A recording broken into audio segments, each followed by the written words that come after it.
Bem, Deus tem uma palavra poderosa nessa noite. Nós estamos na campanha, na quarentena, campanha da família. Tem uma palavra de Deus para nossas vidas, amém? Bom, sem mais delongas, eu gostaria que rapidamente vocês abrissem as suas Bíblias em Efésios, capítulo 5, versículo 25. Diz assim a palavra de Deus: Maridos, amai vossas mulheres, como também Cristo amou a igreja, e a si mesmo se entregou por ela, para que a santificasse, tendo-a purificado por meio da lavagem de água pela palavra, para apresentar a si mesmo igreja gloriosa, sem mácula, nem ruga, nem coisa semelhante, porém santa e sem defeito. Assim também os maridos devem amar a sua mulher, como ao próprio corpo. Quem ama a sua esposa, a si mesmo se ama, porque ninguém jamais odiou a própria carne, antes a alimenta e dela cuida, como também Cristo o fez com a... Amém? Pode sentar. E o tema é o relacionamento pai e filhos, a cura para a nossa nação. Amém? Hoje eu gostaria especificamente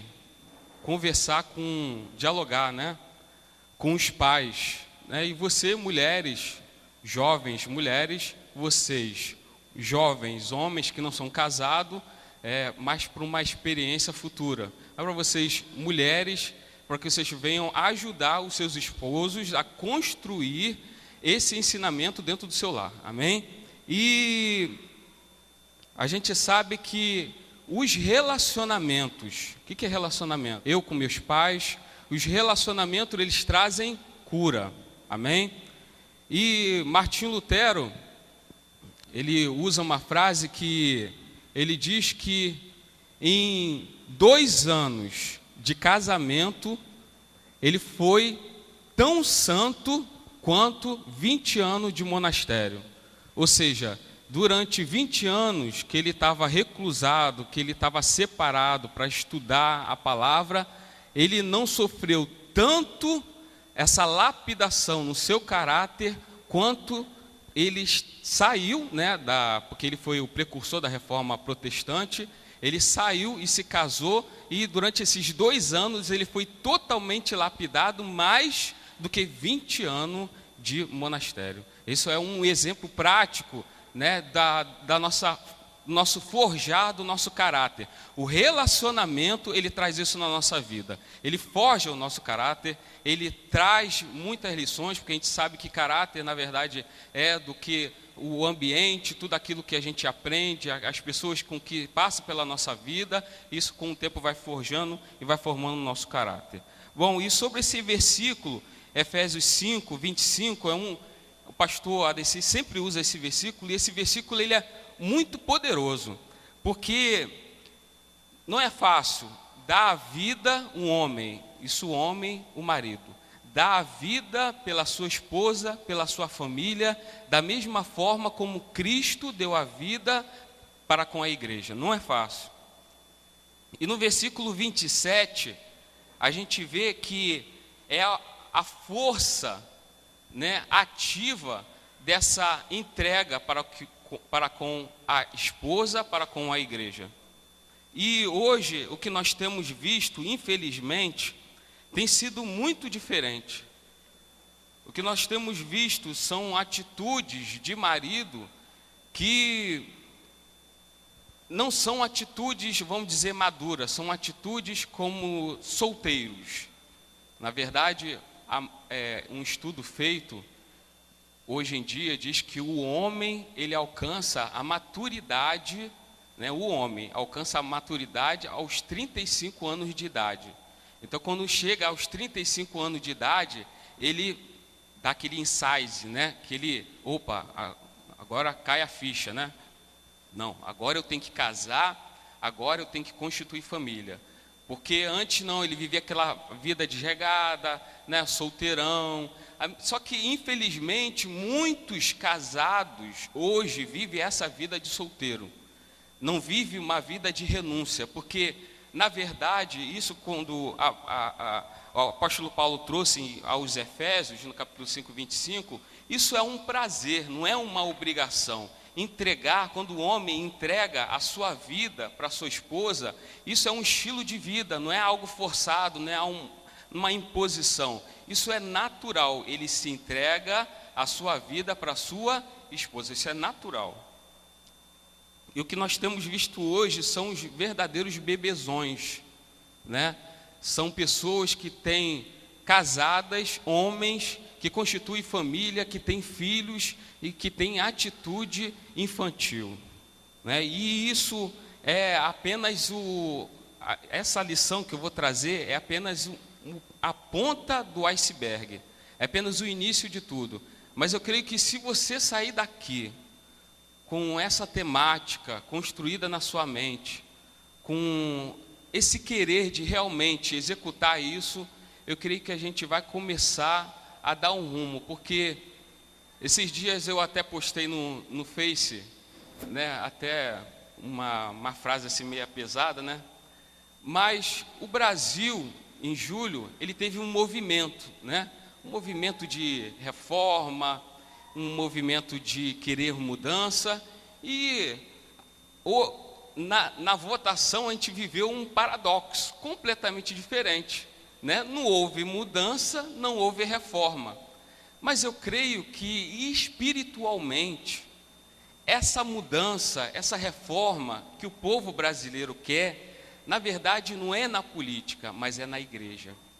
A igreja, ela precisa se levantar e mudar o cenário, porque como os pregadores já vieram aqui em cima, já falaram e se tem repetido, lá fora não está muito fácil e, pelo contrário, hoje o certo é completamente o errado, e o errado é o certo, é a inversão de valores.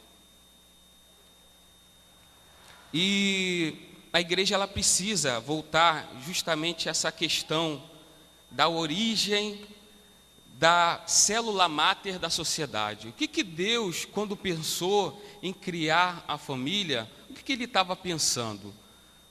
Eu vou mais além, eu vou justamente na sua mente. Você, quando casou, o que você estava pensando? O que passou pela sua cabeça? Quais foram os motivos que te levaram a um casamento? Será que foi a legalidade para um sexo, para tornar o sexo legal? Será que foi posição social? Né? Você viu que casando com ele ou com ela, você se tornaria mais elevado socialmente? Será que foi justamente para que a sociedade possa te aceitar? Eu creio que casamento é muito mais além do que isso. Casamento é a união de uma mulher e de um homem. E isso é fundamental para que nós possamos proclamar e divulgar isso para os quatro cantos do mundo. Não existe casamento sem homem e mulher. E isso, quando se efetiva, há uma união de uma só pessoa. Ou seja, com o tempo que você vai agindo, você vai ficando igual. E ela também. Ela fala, mas isso daqui você faz de errado também, por isso que eu estou fazendo. Também a parte certa também. Né? Eu aprendo, tenho aprendido e aprendi muito com a Keila. E eu sei que a retórica, a inversão é verdadeira. Porque é um lapidar, né, que eu creio que é aquele versículo de Provérbios, brilhando, brilhando, até que seja a luz perfeita, não é também questão de salvação, né, até a luz perfeita, também é questão de, no casamento, você vai brilhando, brilhando, até ter o seu caráter totalmente forjado, até ser uma pessoa, como diz o apóstolo Paulo, alcançando a varonilidade perfeita. E o sucesso da família, o sucesso da sociedade, ele depende única e exclusivamente do sucesso da família. Não tem como revogar essa verdade. Repita comigo: o sucesso da sociedade depende do sucesso da família. E como que a sociedade hoje, lá fora, vê a família? Homem com homem, mulher com mulher, mãe solteira. Esse é o quadro atual hoje. Não tem como a igreja... Não, isso não existe. Esse é o quadro verdadeiro da sociedade lá fora. Homem com homem, mulher com mulher, mãe solteira, vó cuidando de filhos. E isso destrói completamente o plano original de Deus. Isso traz problemas sérios que a criança em formação, ela vai detectar isso somente quando ela estiver adulta. Ou até mesmo não consegue detectar. E a família, ela é como se fosse uma engrenagem. Como se fosse uma engrenagem. Vocês conhecem engrenagem, né? Engrenagem é aquela pecinha, por exemplo, tem num relógio, são peças que não são elétricos, mas que funcionam, né, na dinâmica, né? Então, você imagina uma engrenagem. A engrenagem maior é o pai, e embaixo tem mais ou menos uma média a mãe, e a engrenagemzinha é o filho. Se o pai parar de rodar, a mãe naturalmente, isso é um exemplo prático de hoje em dia, a mãe naturalmente ela vai ter que fazer o exercício do pai e o exercício dela. Isso traz sérios problemas. Quando o pai exerce a sua atividade e a mãe não exerce, isso também é verdadeiro. O pai vai ter que trabalhar pela mãe, vai ter que trabalhar pelo pai. E quando os dois não funcionam, o filho vai ter que trabalhar exaustivamente. Então isso traz sérios problemas psicomotor, social, psicológico, diversos fatores. E a criança é uma coisa que a gente tem que colocar na nossa mente, ela é uma esponja. Quando ela nasce, ela tem 25% da sua mente formada. Quando ela nasce. Ao um ano e meio, ela já tem 50%. Aos 4 anos, ela tem 75% da sua mente formada. Aos 6 anos, 90%, e nós chegamos à plenitude dos 100 aos 17 anos. E o lar, com isso, o lar ela é a primeira e a fundamental escola da vida. É onde a criança é formada. É onde ela absorve todo o seu ambiente, tudo aquilo que acontece, a criança ela aprende e leva para o seu futuro. E o relacionamento entre pai e filho, né, conforme o tema, a cura para a nossa nação, ela traz justamente essa questão do pai exercer a função que Cristo delegou a ele dentro do casamento. O pai exercendo as suas funções fundamentais.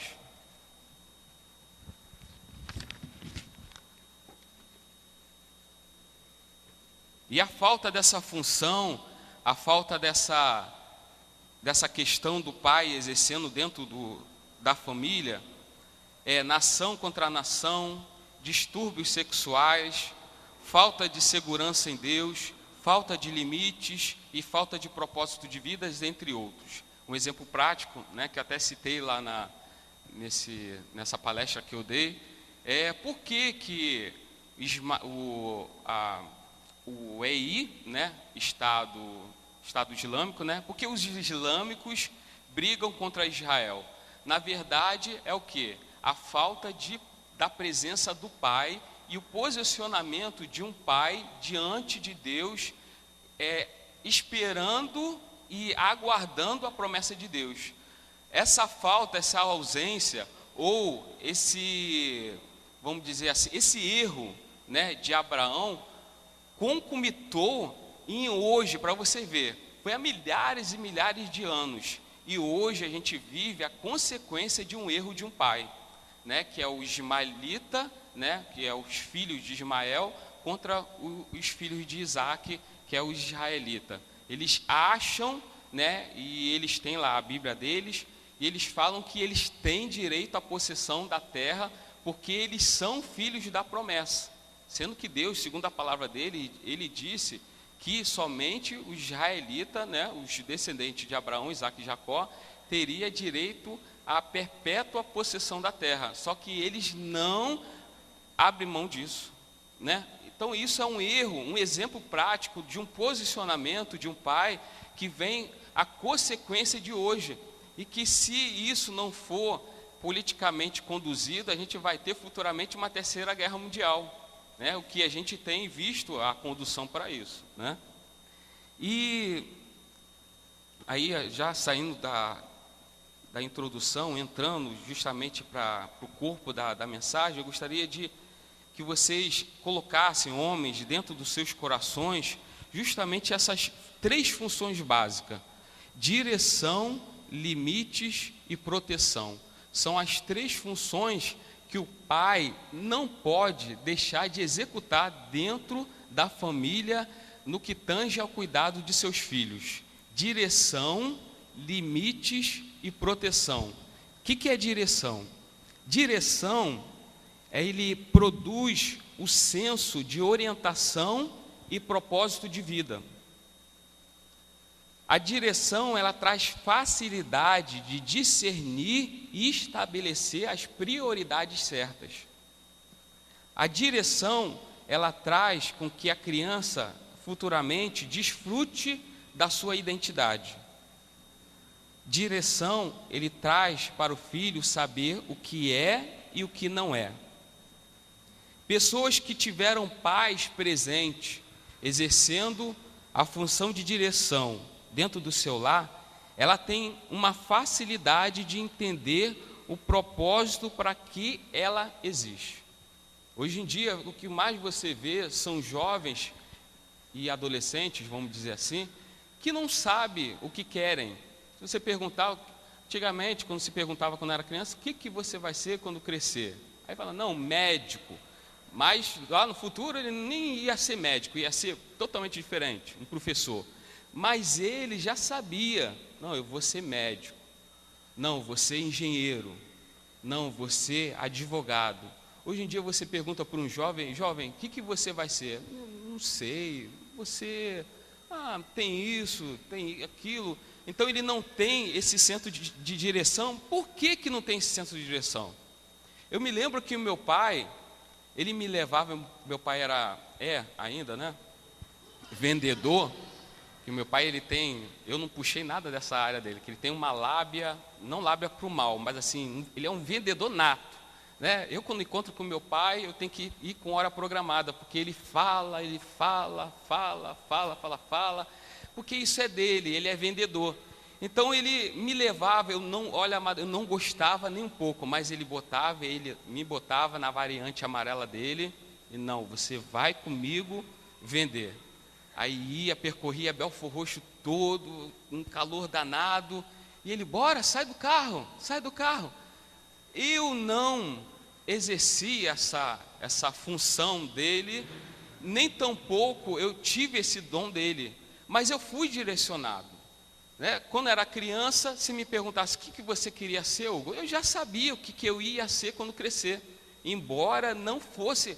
Hoje eu trabalho na área de educação, completamente diferente, né? Então, o pai, ele dá a direção para o filho. O pai é aquele que senta com seu filho e conversa, dialoga e constrói um futuro com ele. Filho, o que você quer ser como crescer? Olha o exemplo do papai. Papai é um advogado bem-sucedido, e a maioria, a gente vê isso com maus olhos. A maioria das pessoas bem-sucedidas, né, esses grandes médicos, esses grandes advogados, querem e de uma certa forma até exercem um domínio sobre os seus filhos para que eles sejam no futuro aquilo que eles são. Isso é saudável? É uma direção de uma forma errada que o pai está exercendo, mas ele está direcionando meu filho, você vai ser um médico quando crescer. Amém? Sim. Outra função primordial é limites. E isso, tem faltado em muitos pais. Limite. É do limite que vem o nosso quadro interno de valores, O caráter, ele é um somatório das nossas escolhas, ou seja, limite. É o pai que limita o seu filho, que traz limite. Os nossos conceitos de leis e de autoridade, ele tem como referencial o modelo paterno. O pai também, aqui voltando, hoje em dia, por que muita rebeldia, porque muito, em um ponto é saudável, porque é da adolescência, isso é natural, todo adolescente, isso é natural, isso é dele. Ele quer firmar a sua identidade, ele quer mostrar no mundo que ele veio. Então ele quer, vamos dizer assim, numa forma brusca, de dizer, ele quer chamar a atenção. Isso é natural, isso é válido, Mas o excesso disso, que é aquela coisa desenfreada, de ir contra a lei, de ir contra a autoridade, que nós chamamos de rebeldia, isso não é saudável. Mas por que que o jovem, o adolescente é dessa forma? Falta de limite do pai. Antigamente, eu falo antigamente porque, assim, os educadores, Leila, eles criticam isso, a gente fala assim, antigamente. Mas eu creio que o maior exemplo que eu tenho da minha vida é o que os meus pais fizeram, E antigamente, quando eu namorava a Keila, eu tinha limite que meu pai me dava para chegar em casa, Eu tinha quantos anos? 23 anos. Quer dizer, eu poderia falar, não pai, eu tenho 23 anos, isso não tem nada a ver com a minha vida, eu não tenho a hora de chegar em casa. Em contrapartida, a mãe da Keila também, não, está na hora, é a hora de vazar. E eu sempre, quando ministrava para o noivo e namorado, eu sempre citava esse exemplo. Eu me lembro no Natal, e aí no Natal, eu saí daqui, dei um abraço a todo mundo, fui para lá 11 e pouco. Chegando lá, dei abraço a todo mundo, com bem a rabanada, aquelas coisas todas. 1h da manhã, aí eu tiro comendo, solto. Aí eu, não, Keila, fala para sua mãe aí que eu tenho que dormir hoje aí, A mãe da Keila, eu não quero nem saber dele aqui, eu quero ele fora daqui. E já era para ele ter saído. Ou seja, limite. Ela deu o limite, Quer dizer, eu não era casado com ela para dormir na casa dela, E nem tampouco era esposo dela para dormir na casa dela. Limitar. Não morri e pelo contrário. Hoje eu agradeço a Deus pela vida da mãe da Keila e pela vida dos meus pais, E o pai, ele também, dentro dessa questão da função de limite, ele firma a identidade sexual dos seus filhos. Isso daqui também é muito importante, É o pai que chega para o filho e fala assim, filho, homem, você é homem. Filha, mulher, você é uma mulher, é uma princesa. Eu sempre chego para a Helena e falo assim, minha princesa linda, você é uma menina linda. Eu sempre exerço e cultivo essa autoestima dela. Mas o que nós vemos e temos visto hoje é um quadro totalmente diferente. É o pai que sonhou em ter um menino e terminou tendo uma menina. Aí o que acontece? Ele leva a menina para jogar futebol, ele compra a camisa do Flamengo para ela, então a menina joga bola, então ela fica com aqueles trejeitos. Como se não bastasse esses trejeitos, o que muitos pais fazem hoje em dia é que o menino com com aqueles trejeitos homossexuais e a menina com aqueles trejeitos meio de, que vocês sabem, o pai, ele limita e dá a identidade sexual da criança quando ele libera palavras para com aquela criança, dizendo, menino, ô fulano, para de ser viadinho, menino, olha esse jeito de mulher, menina, olha esse jeito que você tem de sapatão. Ou seja, o pai, que é a autoridade, que essas 3 funções que eu estou dizendo para vocês, são funções que só o pai pode exercer na vida da criança, na vida dos seus filhos. Então essa questão de limite, só o pai é a autoridade para a questão de limitar em questão de exercer e estabelecer desde já a identidade sexual do seu filho. Então, quando ele libera essa palavra, ele já está dando a identidade do seu filho. Então, por que hoje nós temos muitos casos de homossexualismo e de lesbianismo? Se você vê lá atrás, se você fazer uma pesquisa, um mapeamento, você vai ver que é um pai que liberava palavras para com suas filhas, para com seus filhos, e que hoje o filho exerce um domínio e uma perseguição espiritual na vida dele. Os pais, eles têm comportamento permissivo, pais que têm comportamento permissivo para com seus filhos. Um exemplo disso que eu posso dar é a minha filha, a Helena. Eu não deixo ela dormir na casa da titia, eu não deixo ela dormir na casa do titio, eu não deixo ela dormir na casa de ninguém. A Helena, até a maioridade, ela vai estar liberada, né? Até mesmo na maioridade, dentro do teto da minha casa, ela não vai dormir na casa de ninguém, porque ela tem a sua casa. Por que isso? Isso é uma proibição, Hugo, você está sendo um tirano? Não. Violência sexual infantil. Os dados hoje são alarmantes dentro dessa área.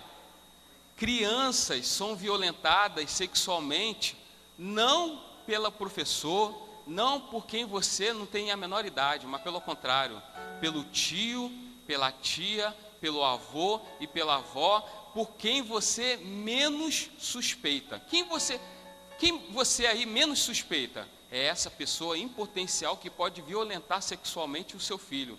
É claro que você não vai olhar agora para todo mundo, para sua mãe, para sua avó, você vai violentar sexualmente. Mas isso é um cuidado que você tem com sua filha. É um limite que você está dando. Porque você sabe que também a violência sexual traz sérios problemas e danos na parte da psicologia da criança. Muito dados até mesmo, se o sangue de Cristo não intervir, são problemas irreversíveis. E o pior disso tudo é que quase 90% dos casos, a criança ela nunca conta para o seu pai, ou ela nunca conta para ninguém, durante toda e até o resto da sua vida. Por quê? A maioria das violências e a maioria dos traumas, o que acontece? Ela some da sua mente. A criança passa por esse trauma, por essa violência, ela vai crescendo, quando chega na fase adulta, ela esquece o que aconteceu na sua vida.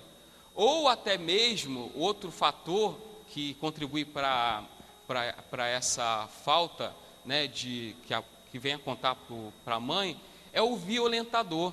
O violentador, ele faz com que a criança não conte para ninguém, manipulando a criança. Né? No caso, assim, vamos dizer, de um homem para com uma criança do sexo masculino, violentou a criança, e aí ele fala, se você contar para alguém, os outros vão te chamar de bicha, é um exemplo.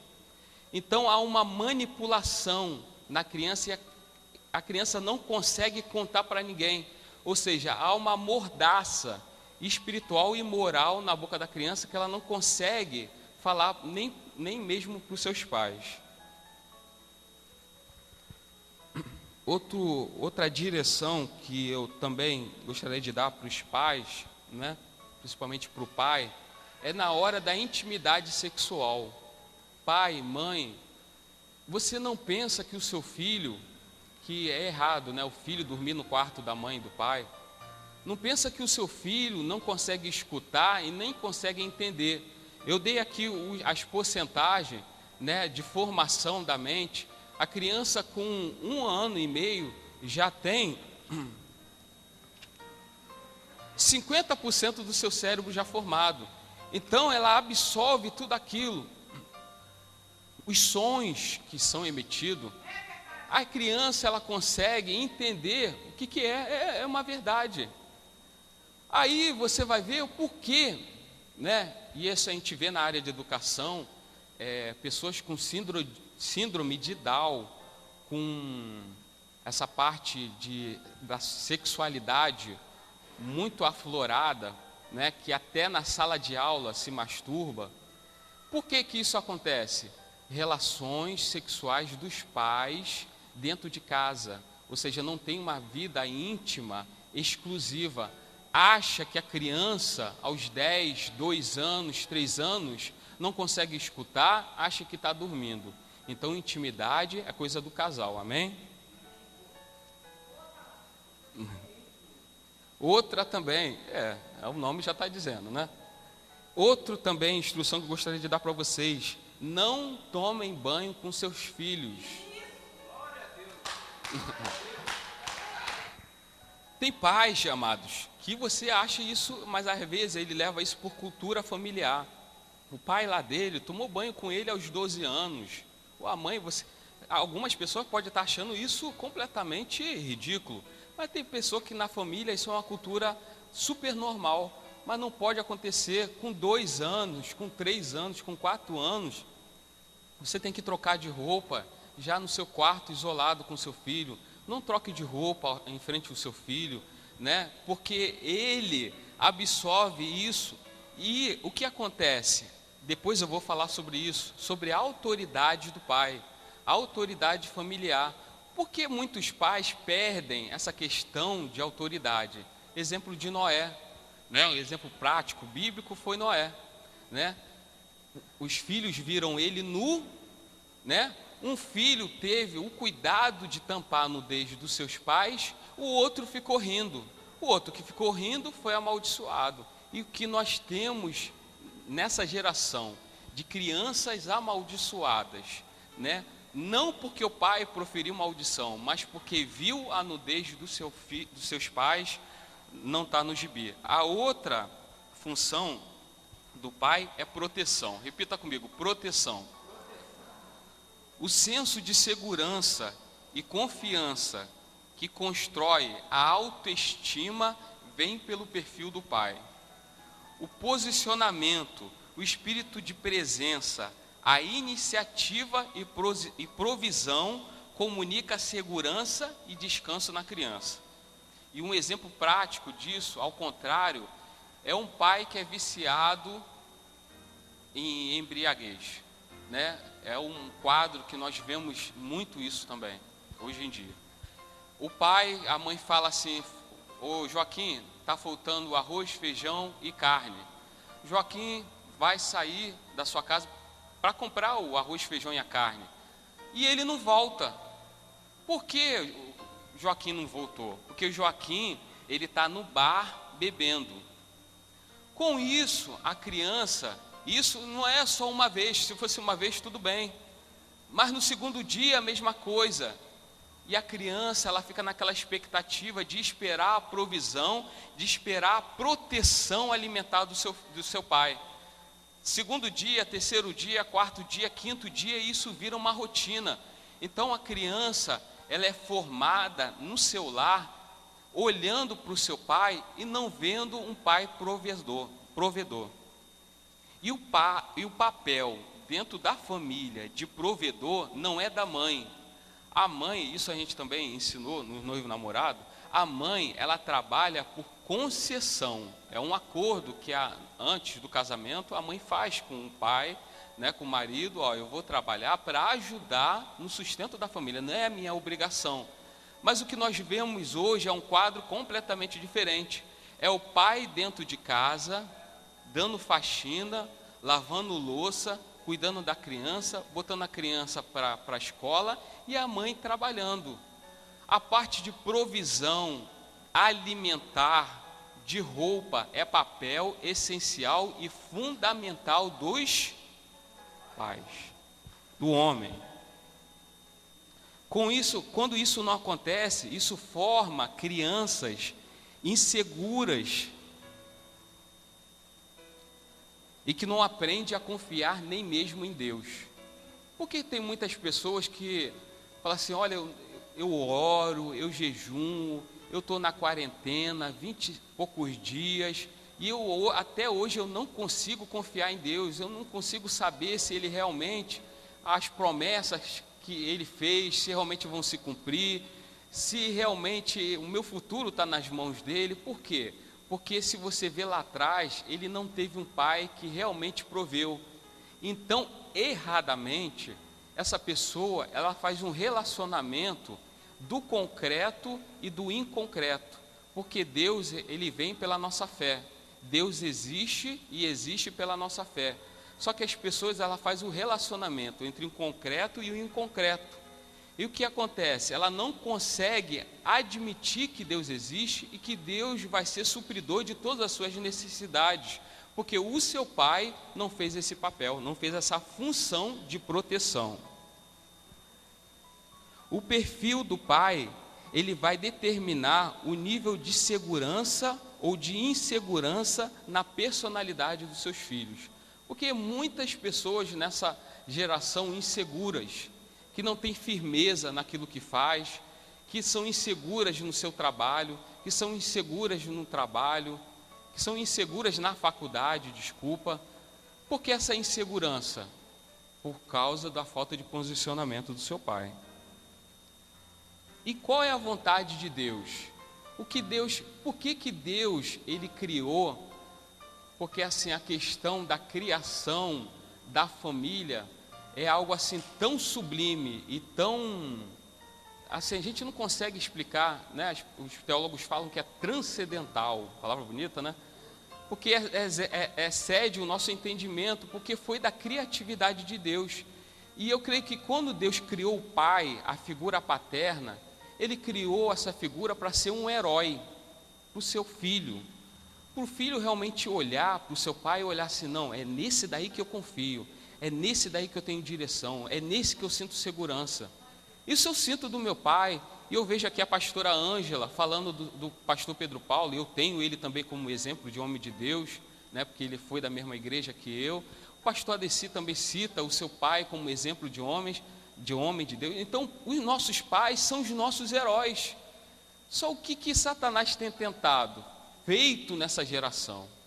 O pai tem se anulado na sua função. Isso tem trago uma consequência muito grande dentro dessa questão.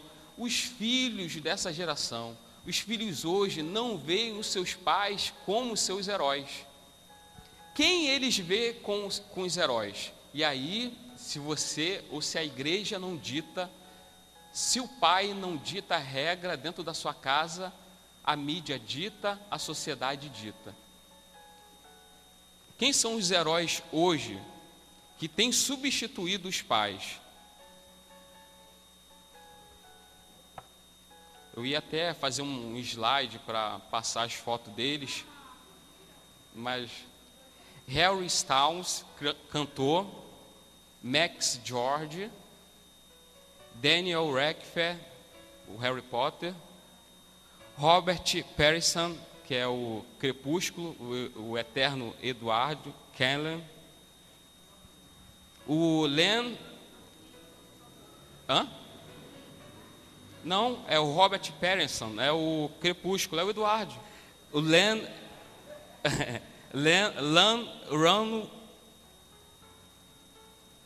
é porque é em inglês, aí a pronúncia é Lan, é dos Jogos Vorazes.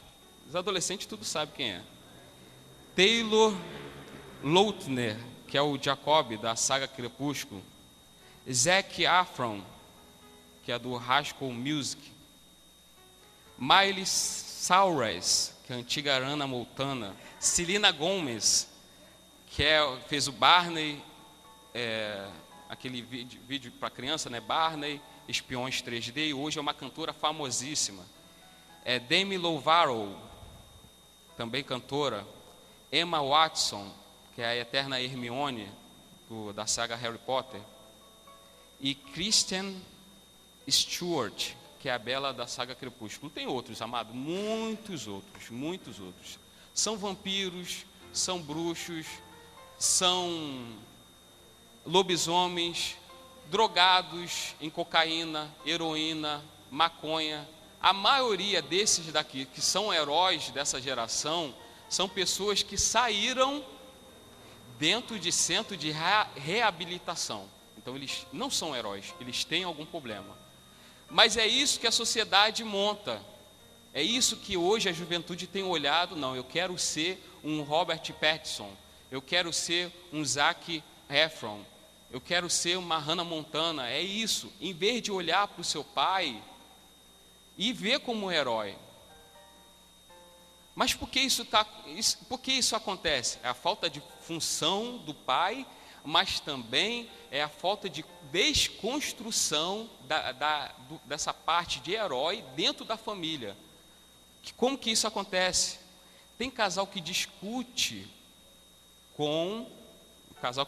entre si na frente dos filhos, é um pau de guerra, é xingamento para cá, para lá, é panela para um lado, para o outro, e a criança ali, presente, olhando tudo, e o pai acha, não, é criança, não vai ver nada disso. Então isso desconstrói a autoridade paterna e a autoridade da mãe dentro da família.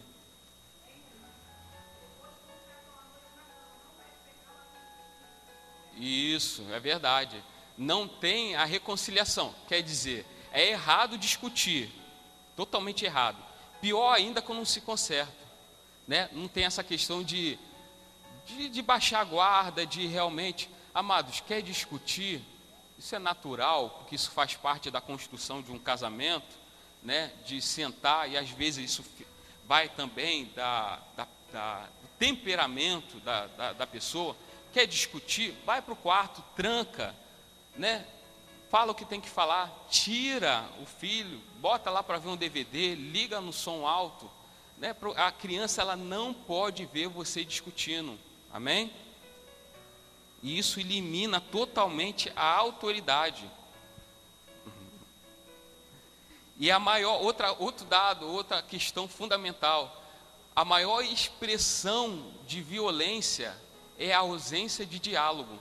Muitos pais que, quando está com raiva do seu filho, ele corta totalmente o diálogo, né? O filho fez uma coisa, aí o pai fica tempão sem falar com o filho, e aí passa dias e dias, às vezes o filho nem sabe por que o pai está de cara feia, nem porque o pai, e fica querendo saber, mas o pai não fala.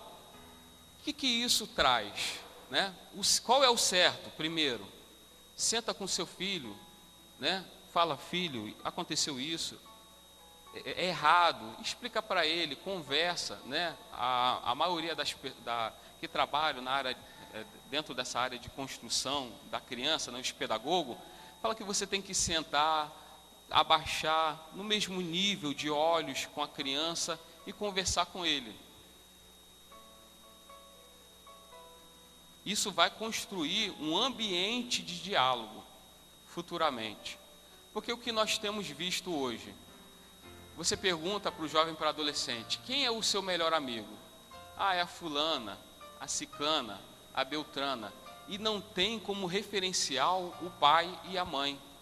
A última pessoa que esse adolescente e que esse jovem pensa em contar uma intimidade é o pai e a mãe. Por quê? É essa questão do diálogo, não tem uma construção de diálogo dentro da sua família. E aí, aquilo que eu falei anteriormente, aquilo que o pai e a mãe não dita mediante a palavra, a Sagradas Escrituras, lá fora o mundo dita. Aquilo que o pai não senta para instruir, para limitar, para direcionar, para proteger o seu filho, lá fora tem muita gente doido sendo usado pelo diabo para poder fazer isso nos seus filhos. E aí eu pergunto, em momentos de dificuldade, momento de adversidade, quem é que o seu filho adolescente, o seu filho jovem vai procurar? É você como pai, como referencial de herói, como aquele que às vezes não tem condição de resolver, mas a criança acredita que você vai resolver porque você é o herói dessa criança. Quem é que a criança procura? É o amigo? É o colega de faculdade? Amém? Então eu gostaria de dar essa palavra, essa instrução, né, nessa campanha, nessa quarentena da família, porque se nós soubermos realmente, não precisa ser algo, então vou sair daqui, vou saber fazer essas três funções no meu filho, não.